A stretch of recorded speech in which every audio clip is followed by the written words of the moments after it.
တောက်လျှောက်မစုံတဲ့တခြင်းတစ်ပုဒ်ရှိနှုတ်ဆက်ပါရဲဆိုတဲ့တခြင်းလေးပါပေါ်ကရေးပေးထားတာပါစရေးပြီးစဆိုပြီးကြလုံးဝမဆိုပါသေးဘူးနောက်ပထမဆုံးဆိုမှာပါ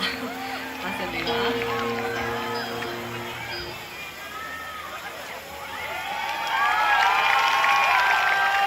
Thank you.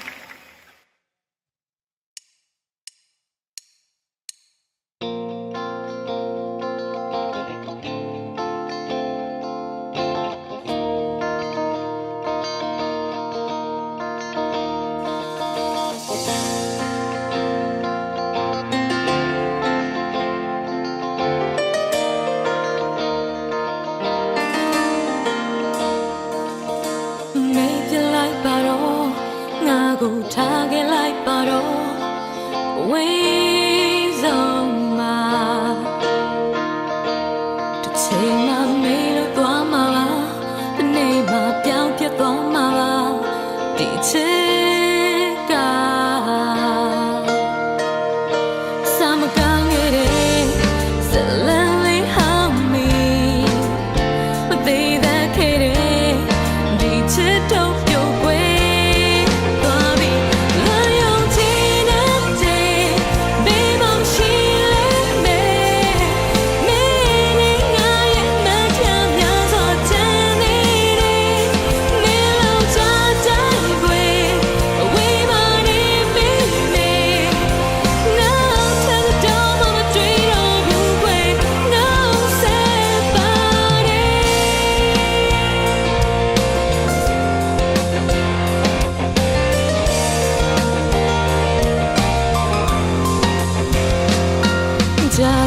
Holding up, I'm